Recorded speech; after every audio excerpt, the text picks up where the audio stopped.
이재명이 되면 부동산은 진짜 끝장난다. 쫄린단 말이에요. 눈치 게임입니다. 요즘에 부동산 분위기 어떤지 아세요? 실제로 매물을 알아보면 호가가 진짜로 꽤 내려갔어요. 매물들이 최고 실거래가보다는 당연히 싸고 한 10억짜리 기준으로 했을 때 5천 정도 싼 거는 막 널려 있단 말이에요, 지금. 언론에서는 이제 하락기 시작됐다, 심리가 완전히 얼었다, 난리가 났고, 스크롤 내려보면은 밑에 댓글에는 이제 시작이다, 이게 정상 아니냐, 4년 전 가격으로 되돌려놔라, 나봉을 몇천 개씩 받은 베스트 댓글이 맞장구를 막 친단 말이에요. 이런 거 보면 어때요? 무섭죠? 사람인 이상 당연히 쫄린단 말이에요. 부동산은 이제 진짜 끝물이고 절대 건드리면 안 될 것 같잖아요. 그런데 진짜로 그럴까요? 이제 부동산은 절대로 하면 안 될까요? 아닙니다. 해도 되는 게 아니라 해야 되는 겁니다. 오늘은 제가 2022년에 부동산 투자 핵심 포인트 세 가지 정도 딱 말씀드리겠습니다.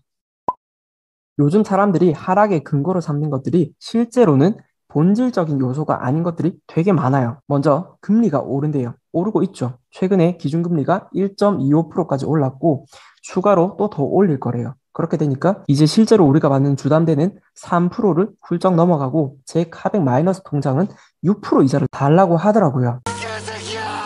뉴스가 나옵니다. 막 테이퍼링하고 금리 오르고 영끌족은 잠을 못 이루다가 이제 한강을 간대요. 진짜 그럴까요? 부동산 투자자들이 제일 많이 하는 가장 일반적인 투자는 갭 투자예요. 전세 끼고 사는 거. 4억짜리 아파트를 사는데 3억에 전세 주고 내 돈 1억 넣는 거. 여기에 대출이 있어요. 1도 없어요. 대부분의 투자자는 사실 금리랑 전혀 상관이 없는 투자를 하고 있습니다. 뭐 간혹 대출을 받은 사람도 있겠죠. 그런데 예를 들어서 어떤 사람이 집 샀는데 3억 대출을 꼈어요. 이게 금리가 처음에 3%였다가 5%로 좀 심하게 올랐다고 쳐요. 그러면 어떻게 되냐? 1년에 내는 이자가 딱 600만 원 늘어나거든요. 한 달로 치면 50만 원 더 나가는 거죠. 물론 이게 적은 금액은 아니지만은 월 50 때문에 한강 가는 사람은 없거든요. 대출은 지금 안 해주는 게 진짜 문제지. 금리가 1, 2% 오른다고 해서 그것 때문에 매물이 쏟아지고 가격이 폭락하는 건 전혀 사실이 아니라는 거죠. 이제 곧 대선이 다가옵니다. 3월 9일인데요. 아마 둘 중에 한 명이 되겠죠. 윤석열 아니면 이재명. 정치 성향은 달라도 많은 사람들이 비슷한 생각을 하고 있어요. 이재명이 되면 부동산은 진짜 끝장난다. 엄청난 변화가 있을 거다. 그런데 이재명이 되면 당장 3월 10일부터 무슨 일이 생겨요? 없던 아파트가 갑자기 생깁니까? 아마 정책적으로 단기간 내에 어떤 칼바람이 있을 수는 있어요. 거기에 맞아서 다친 사람도 분명히 있을 거고요. 그렇지만 분명한 건 부동산 투자에서 정책이라는 거는 사이드지 핵심은 아니거든요. 된장국에 땡초를 좀 썰어 넣으면 매운맛이 나기는 나죠. 하지만 그 땡초가 매운맛은 좀 낼지언정 이 국 자체를 미역국으로 바꾸지는 못하거든요. 이게 무슨 말이냐면 정책이 시장에 약간의 영향을 줄 수는 있다. 하지만 결국은 시장의 핵심, 본질에 의해서 지갈 길을 간다는 겁니다. 금리나 정책 같은 거는 본질이 아니라고 말씀을 드렸는데 그러면 궁금하실 거예요. 그래서 그럼 도대체 본질은 뭔데? 부동산에 있어서 가장 중요한 핵심, 본질은 첫 번째는 가격, 두 번째는 수급입니다. 이것만 아셔도 충분해요. 이런 얘기를 많이 듣습니다. 오를 만큼 올랐다. 여기서 어떻게 더 올라? 이거는 가격에 대한 이야기, 즉 본질적인 게 맞거든요. 대한민국 부동산 진짜 많이 오른 거 사실입니다. 최근 한 2, 3년 사이에 전국에 안 오른 곳을 찾기가 더 힘들죠. 실제로 너무 많이 오르면 더 이상 못 올라가요. 세상에 영원한 건 없거든요. 그러면 떨어져야 되는 거 아니냐? 그렇게 생각하실 수가 있죠. 그런데 부동산 하락은요, 어떨 때 찾아오냐면, 오를 만큼 오른 상태에서 막 미분양이 터지고, 앞으로 공급도 많아야 돼요. 서울을 예시로 한번 들어보겠습니다. 오를 만큼 올랐냐? 맞아요. 진짜 많이 올랐죠. 2배 안 오른 아파트 찾기가 더 힘들 겁니다. 그런데 지금 서울의 미분양 상태가 어때요? 완전히 바닥, 거의 제로란 말이에요. 아무리 외곽이라도 서울이라고 일단 아파트 분양만 하면 줄 서서 다 받아간다는 거거든요.